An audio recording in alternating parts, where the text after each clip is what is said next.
I got this thing. And I've actually talked to Eliu quite a bit about the parts that he's going to put into this thing because my belief is if you're going to try to add a new product, I can't say it's a replacement product, but if you're going to add a new product that's similar to a product that's already out there, the one thing you want to do is make sure that if you get information for somebody who's, I've sold over 5,000 tint kegs. Trust me, I know what's good parts. I know what's not good parts. If I tell you this is better than that, it's because it is. I guess without further ado, what do you think, Alex? I'm excited. Are you About excited? damn time. I haven't I haven't let Alex touch him yet either. He's been curious, and I'll tell you a little secret though. I got shelves full of them. I'm not going to sell you something I don't believe in, right? It's big stuff. Anyways, without further ado, I've got this thing. And so, like, be honest. The first thing I thought when it came to Alex, I'm gonna make you a little bit smaller. The first thing that I thought when it came to a backpack sprayer is nobody wants to climb in and out of a car with a backpack sprayer. But then I discovered that this thing is really not that big. And it's got a nice little hook here um, on the shoulder strap, so that's cool. But like for instance, one little thing that he does, this see what that is right there? This is on the shoulder strap, and this is an on-off button. So you just push it to turn it on, push it to turn it off. That's great because back here, and I don't even know the configuration in here just yet, but back here, oh yeah, and it's got a USB phone charger right here. That's another thing that he sews in, specially just so that we can, because your phone goes dead over the course of the day, and that's not good. So that's pretty cool. But let's see what he's got going on inside. So inside of here, it says Tint Buster on it with an on-off switch, a master switch. And it's got a USB right there, which I assume is for the charger. But I don't know because I haven't even ever looked at this. Oh, and there's the charging port. Okay, so that goes in here and that comes out here. But I'd be willing to bet that you plug that in and forget it. And now you have a working USB out here to charge your phone. And I'd be willing to bet that you can charge the battery pack from there too, which is super cool. Let's go inside of this other pocket. So now we're going to go into the second pocket and we have the pump. Inside of here, we have a pump. I've seen other guys' pumps, they're like dainty, little like cheap. And I'm not going to say who those other guys are, but let's just say that they weren't spending the money on that part of the product. This is a heavy duty pump. Like this is legit. The label on the pump says Tint Busters. Tint Buster branded water pumps. Yeah. And he had these, he said he started out with um 100 psi because he thought that that was the way to go. And he's been tinting along about as long as me. And I always told him, I'm like, you know what? My sweet spot's around 70. He's like, that's funny. That's what I actually settled on with my pumps is to have them set at 70 psi because that just it feels to me like the perfect amount. You got enough to rinse, but not so much that you're blowing the tin around. And I like that. But the first thing I noticed when I opened this is he's using the same stainless steel clamps that I use. So these will never rust, never corrode. It's not a worm gear clamp. And oh yeah, the other thing that I noticed though, so that part's really exciting. But the other thing I noticed is, let me see if I can you guys read that? No. Get it closer. See what it says? Curry Tech. That's the same hose that I use as my upgrade. This is a nice, flexible, very soft, but durable hose. And then he uses the plastic sprayer. And one thing that people worry about with the plastic sprayer is what if you drop it? But the neat thing about this is you use a relatively short, this hose never touches the ground. And so you don't have to worry about that. So that's cool. And the other thing is too, I found the industry's best swivel and he uses the industry's best swivel. the thing that's cool about these is the retainer ring inside of them is actually rubber. So it's only brass and rubber. There's no steel parts or no aluminum parts in there that's going to corrode or rust and cause problems down the road. This thing's pretty freaking sweet. So let's see what we got in here. Okay, so here's the bladder. Now that's pretty legit.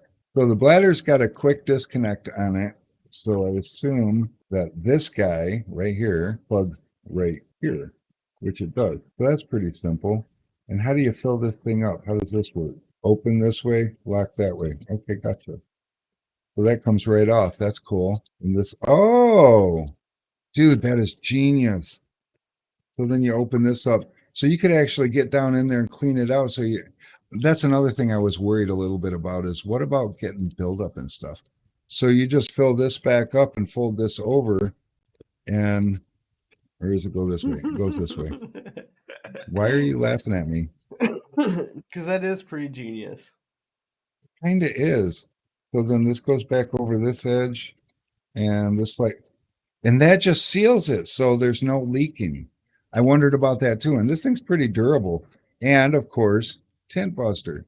So this isn't just a guy in the back of his tint shop trying to put together some profitability. This is a guy who's got an investment made into a future endeavor. And let me see if this actually is legit too. I don't know how any of this works, so bear with me, guys, please. I'm learning. It just snapped. Did you guys see that? Let me try that again. I pushed it. Oh my goodness! So that works a lot like ours does. This is the end to take, and it just, oh my god, it just snaps right on there. Freaking convenient, guys. Dark Side says there's 2 cables to plug into the battery pack. I zip tied the 2 together to make it easier to plug in. Cool. Oh, this is so legit. That just kind of unplugs. He says, don't forget the water will stay in the line to the back, so be careful when changing bladders. Oh yeah, I was noticing that it doesn't have a check valve in that. So yeah, when you're changing the bladders, I would probably recommend taking the entire bladder out and having it off to the side when you disconnect it so you can empty your hose right there. Because the inlet hose, I don't know if you guys can see that right there, but there's no check valve in there. So when you take this out, you'll probably want it off to the side over here and then unplug this and then just let this drain out onto the floor. But wait, there's more. We've got a little waste pouch. And I wasn't even sure that I cared about this, but this is actually a good pouch. This has got a big pocket, a medium pocket, a hard card pocket, I guess another, got all these little pockets. And then inside of here, it's got little slit pockets for like your knife or markers or paint pens or whatever kind of cheater tools you got. And it seems like it's got a pretty, this is a legit clasp. And the material feels really nice. This is pretty legit. Good pouch setup is not cheap.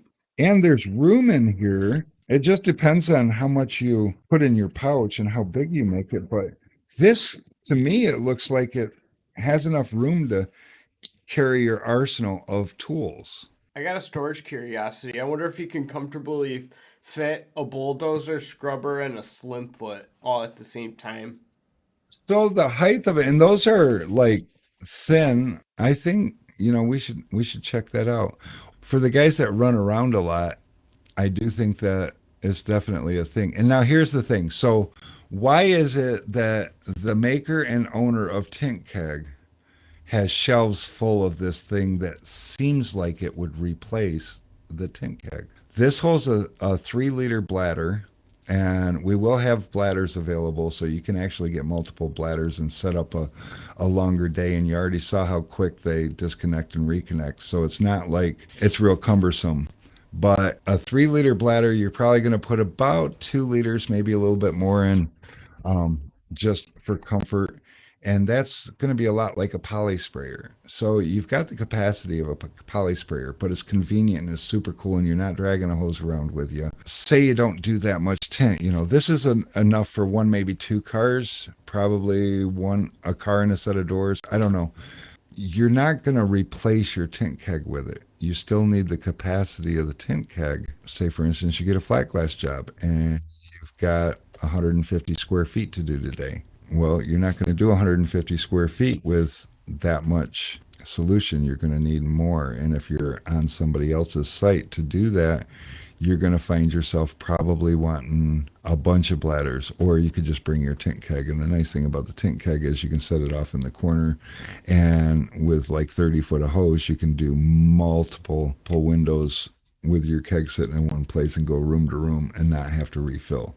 So it's certainly not a replacement for the tint keg, but it absolutely can be your go-to for a lot of situations, and it's something that I believe that everybody's going to want. I fill to 3 liters, 1 ounce of tint slime, and get about 2 full cars and one, maybe 2 sets of fronts. Okay, that's see. So I mean, it's a great option. I mean, obviously, your keg's something you're still going to want around.